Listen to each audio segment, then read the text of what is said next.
So you got PCS orders to Colorado Springs and you are officially on the move. Congratulations. But before you start packing, you really should watch this first. Here are 4 incredibly costly mistakes I see military members make out here every single day and how you can avoid them. So let's get into it. Mistake number 1, buying a home when you are going to be here less than 3 years. Now, don't get me wrong. Buying a home is one of the best wealth building tools available, especially if you're going to be using your VA benefits. But if you have PCS orders to the Springs and you know you are going to be here for less than 3 years, buying without a bulletproof exit strategy can completely be a total financial mistake.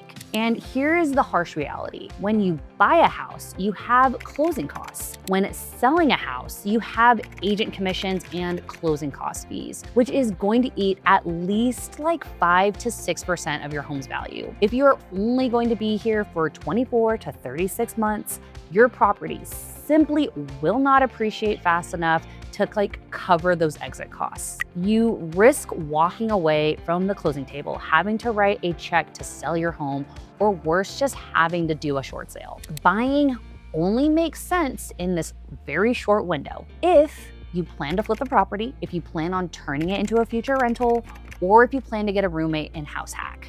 The bottom line is, guys, if you cannot commit to one of these 3 strategies, your orders are absolutely too short, and renting for 3 years is just going to be best for your financial future. Now, mistake number 2, and this is a really hot take, but I'm just gonna say it anyways. If you are a military member, you need to think twice before buying a brand new construction home. Now, do not get me wrong, those shiny new model homes look amazing on paper.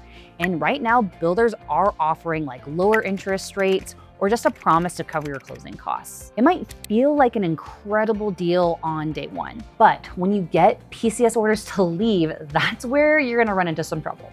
When you put your house on the market for sale, you aren't just competing with your neighbors at this point. So Joe Smo, down the street. You're now competing directly with the builders themselves. The builder is still developing this neighborhood. They are building the exact same floor plan as yours, right down the road, except their brand new home is never going to be lived in, and their multi-million-dollar corporate financing team can offer incoming buyers a massive interest rate buy down that you as an individual seller just cannot compete with. Your resale pool is going to shrink drastically because you just can't compete with these large corporations. Unless this is going to be your permanent forever home, a new build kills your exit strategy drastically. And it does get worse from there. Those new builds come with some really hidden costs that a lot of military buyers don't factor in, and that is going to be Metro District taxes. So in Colorado Springs, new developers use a special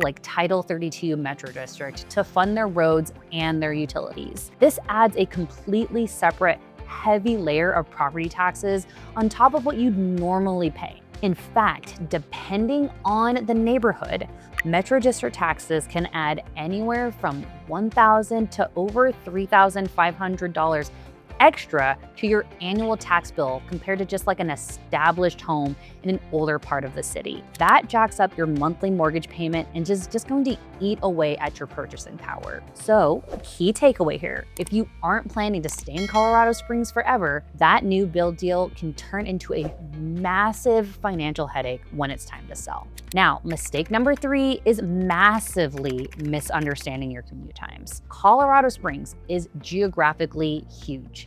It sprawls across a massive footprint, and it can easily take you 35 minutes, 45 minutes, or even over an hour to just get from one side of the city to the other. And then just to toss in maybe bad weather, rush hour traffic on I-25, powers, you're looking at just a bumper to bumper total nightmare. And what a lot of inbound families do not realize is that Colorado Springs is home to 5 very distinct military installations spread across the entire city. So we have Fort Carson down south, the Air Force Academy up north, Peterson and Schriever out east, and then Cheyenne to the west. If you pick like a pretty neighborhood you find online without looking at the actual map first, you might accidentally sign yourself up for like a grueling 50-minute trek to the gate. In my opinion, you want to align your neighborhood choice with your specific duty station to keep your daily commute to a manageable 15 to 25-minute drive. If you're on orders right now and need direct recommendations on the absolute best neighborhoods to focus your search on based off of your actual base assignment, go ahead and check out my Welcome to Colorado Springs brochure linked below. Or you can scan the QR code right here to book a free consultation with me.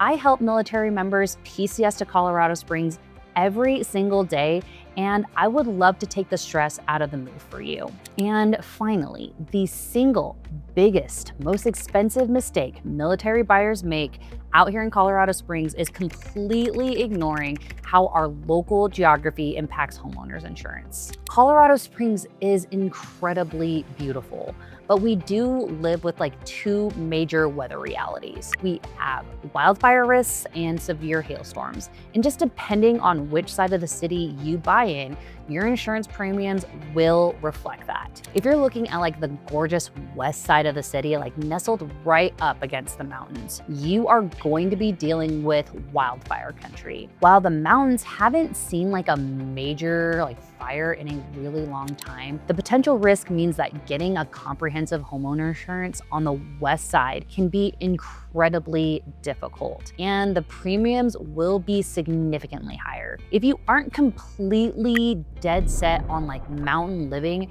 just do yourself a favor and look at either central, southern, or eastern Colorado Springs. You will still get those amazing mountain views and access to everything the city has to offer, but you're just going to avoid that massive insurance headache. Now, when it comes to hail, Colorado is part of what's known as like Hail Alley because of how the storms kind of build over the mountains and like dump as they move across the plains. The farther east you go, so towards the airport, Falcon, or Schriever, the more frequent and severe the hailstorms tend to get. No matter where you buy in the Springs, you just need to budget for higher property and auto insurance than you might like be used to at some of the other bases you've been stationed at. Don't let the sticker shock ruin your BAH balance on day one. Avoiding these 4 massive pitfalls is just the secret to making your move to the Springs a total financial win. If you need assistance moving to Colorado Springs,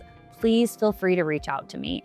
I specialize in helping military families PCS here every day. If you're on the fence about whether you should like rent or buy, go ahead and check out this video right here. And don't forget to subscribe for more Colorado PCS tips and tricks, and I'll see you in the next one.